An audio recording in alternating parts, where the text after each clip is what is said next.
Bienvenue, aujourd'hui on s'attaque à une énigme, une vraie énigme qui je pense frustre pas mal de monde dans le trading. Comment ça se fait que deux personnes avec exactement la même stratégie, le même capital, la même intelligence puissent avoir des résultats mais radicalement opposés? C'est la question à 1 million, ça. C'est ça. Alors pour creuser un peu ce sujet, on va s'appuyer sur un livre qui s'appelle Brain Hacks for Traders de Harvey Walsh. L'objectif, c'est de comprendre pourquoi savoir quoi faire, et ben le faire pour de vrai, c'est deux mondes différents.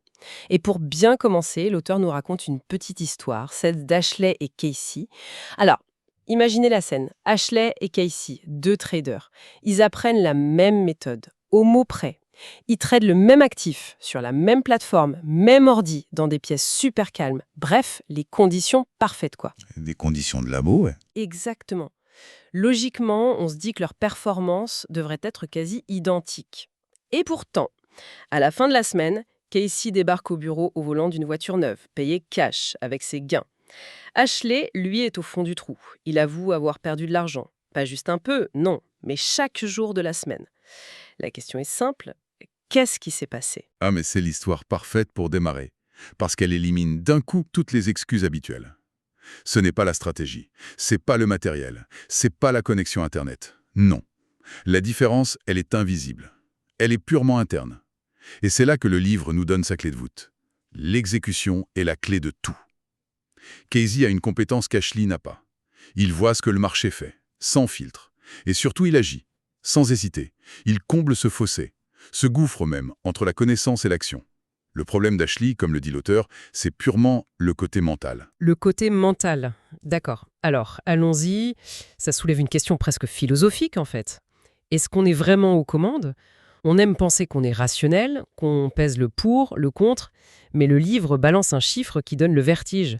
Jusqu'à 90% de notre activité cérébrale se déroule au niveau subconscient. On n'en a aucune conscience. C'est une statistique qui fait réfléchir, hein. L'analogie que l'auteur utilise est très parlante. Il compare notre cerveau à un smartphone.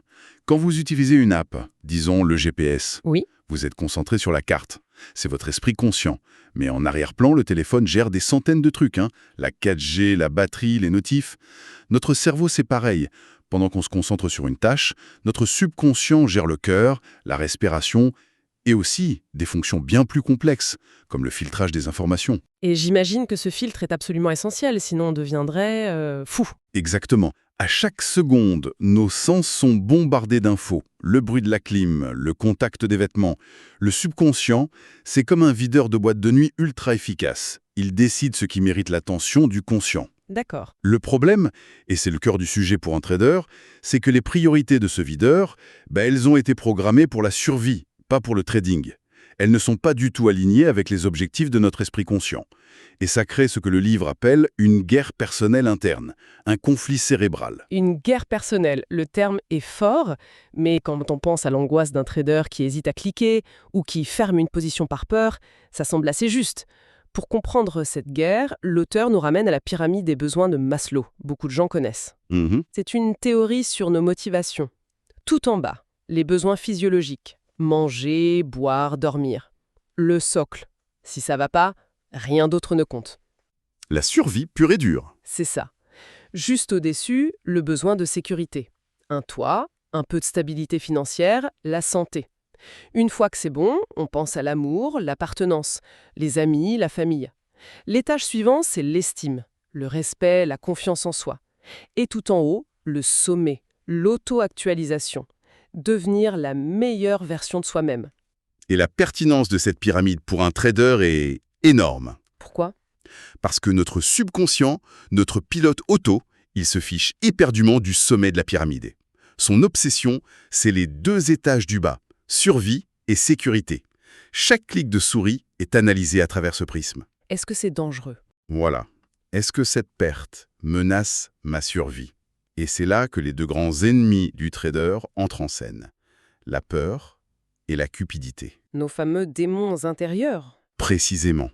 Et pour comprendre à quel point ils sont ancrés, l'auteur nous présente Bob, notre ancêtre de l'âge de pierre. Pour Bob, la peur, ce n'est pas une faiblesse, c'est son meilleur outil. C'est ce qui lui crie de fuir quand il voit un tigre à dents de sabre. Logique. Cette peur est câblée en dur dans notre cerveau reptilien. C'est pour ça qu'elle est si puissante, même face à des dangers que notre esprit conscient sait irrationnels. Une araignée, par exemple. Et en trading, une simple perte d'argent peut déclencher la même panique. Exactement la même. Et la cupidité, c'est pareil. On a tendance à voir ça comme un truc moderne. Oui, lié au capitalisme. Pas du tout, selon l'auteur. Pour Bob, la cupidité, c'est aussi de la survie. S'il trouve un arbre fruitier, il va en prendre plus que sa part, faire des réserves. Ce n'est pas un vice, c'est une stratégie. Le problème, c'est que ces deux instincts, la peur de perdre et le désir de gagner plus, sont en conflit direct avec la discipline qu'exige le trading. C'est là que ça devient super intéressant. Face à ce constat un peu déprimant, Walsh ne dit pas juste « soyez plus disciplinés », ça ne sert à rien. Il propose sa propre pyramide, la Hierarchy of Action Motivators, WHAM. J'aime bien le nom. C'est une cartographie de nos motivations sous stress. À la base, la fondation la plus solide, la peur. Juste au-dessus, la cupidité. Ensuite, un étage plus subtil, l'aversion à la perte. Puis les biais cognitifs. Et tout en haut, la couche la plus faible, le comportement acquis. Notre stratégie de trading, quoi. Et l'idée géniale du livre, c'est de ne pas essayer de combattre la peur ou la cupidité de front. C'est perdu d'avance. C'est comme vouloir convaincre un crocodile de devenir végétarien. L'idée, c'est de hacker les couches du milieu, surtout les biais cognitifs, pour qu'ils bossent pour nous. D'accord. Alors parlons de ces biais, ces raccourcis du cerveau. Le livre en liste plusieurs, mais il y en a un duo qui est particulièrement destructeur. Le biais d'optimisme et son complice, le biais de confirmation. Ah, le duo infernal. Le biais d'optimisme, c'est notre tendance à surestimer les chances de réussite. C'est ce qui permettait à Bob de repartir chasser même s'il était rentré bredouille. Sans ça, l'espèce humaine se serait éteinte. Mais en trading, c'est une catastrophe. Une catastrophe. On entre dans une position et notre cerveau va direct se focaliser sur le gain potentiel et ignorer les signaux d'alarme. Et le biais de confirmation vient renforcer ça. Une fois la décision prise, notre cerveau cherche activement tout ce qui confirme qu'on a eu raison. Et il ignore tout ce qui dit le contraire. En gros, notre cerveau nous ment pour protéger notre ego. C'est une excellente façon de le résumer. Le résultat ? On reste dans une position perdante bien trop longtemps en se disant « ça va remonter » en se raccrochant au moindre petit rebond.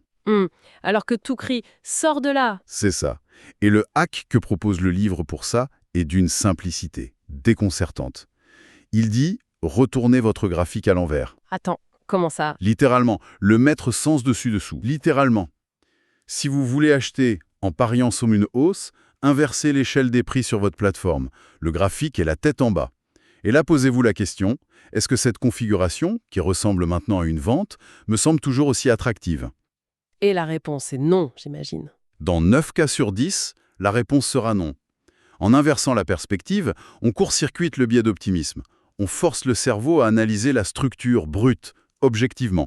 C'est une astuce ingénieuse, mais est-ce que ça ne relève pas un peu du gadget? Ça crée une pause, mais l'émotion, elle est toujours là, non? C'est une très bonne question. Non, ça ne supprime pas l'émotion. Mais ça agit comme un disjoncteur. Ça crée une microseconde de clarté qui brise le pilote automatique. Ça ne résout pas le problème de fond, mais ça donne une chance de ne pas être l'esclave de l'émotion à cet instant précis. D'accord, je vois. Un autre biais fascinant, c'est la corrélation illusoire. L'anecdote est géniale sur David Coulthard, l'ancien pilote de F1. Apparemment, pendant des années, il a porté les mêmes sous-vêtements porte-bonheur pour toutes ses courses. Ah oui, ouais. Oui, il avait gagné ses premières courses avec, et son cerveau a créé un lien. Je gagne parce que je porte ces sous-vêtements. C'est fou quand on y pense. C'est fou, mais c'est un mécanisme cérébral fondamental. Notre cerveau est une machine à créer du sens. Il déteste le hasard. Donc il crée des liens entre des événements qui n'ont aucun rapport. Et c'est un biais super toxique parce qu'il est renforcé en permanence par les autres biais. L'optimisme et la confirmation. Exactement. Les fois où Coulthard gagnait, son cerveau se disait « Tu vois, c'est grâce aux sous-vêtements ». Et les fois où il perdait, le cerveau trouvait une autre excuse. Et en trading, ça doit être l'enfer. Tu mets une chemise bleue, tu fais un gros gain, et hop, la chemise bleue devient ta tenue de combat. C'est tout à fait ça. Et le hack pour contrer ça, c'est un classique, mais avec une touche spécifique. Tenir un journal de trading. Mais attention, le livre insiste, il faut l'écrire à la main. Stylo, papier. Ah, à l'ancienne. À l'ancienne. L'acte physique d'écrire engage beaucoup plus de zones du cerveau que de taper sur un clavier. C'est plus lent, plus délibéré. L'information s'ancre plus profondément. Ça va à l'encontre de tout ce qu'on fait aujourd'hui, mais je vois la logique. Et qu'est-ce qu'on doit y noter? Les données objectives, bien sûr. L'actif, la direction, le prix. Mais le plus important, c'est ce que Walsh ajoute. Premièrement, la raison précise de la sortie. Pas juste « stop toucher », mais « je suis sorti parce que le plan le disait » ou « je suis sorti par panique ». Et deuxièmement, et ça c'est la clé, il faut s'attribuer un score d'exécution sur 5. Un score d'exécution. Oui, et le résultat financier n'a aucune importance pour cette note. On peut perdre de l'argent mais avoir suivi son plan à la perfection et se mettre 5 sur 5. Ou on peut gagner par chance en faisant n'importe quoi et se mettre 1 sur 5. L'objectif, c'est de déplacer la récompense psychologique Du gain financier. vers la qualité du processus. On entraîne son cerveau à valoriser la discipline, pas le hasard. Cette idée de score d'exécution, c'est très puissant. Ça me fait penser à un autre piège, l'apophénie. Un mot un peu barbare. Oui, Pour décrire notre tendance à voir des formes là où il n'y en a pas. L'exemple classique, c'est de voir un visage sur une tranche de pain grillé. ou un animal dans un nuage, oui. En trading, ça se manifeste par le fait de loucher sur un graphique jusqu'à y voir une configuration qui n'est pas vraiment là. Ou de croire qu'après 3 pertes de suite, on est dans une série de malchance. L'auteur appelle ça « les monstres sous notre lit de trader ». Mais pourquoi notre cerveau fait ça? Pourquoi cette obsession de voir des schémas partout?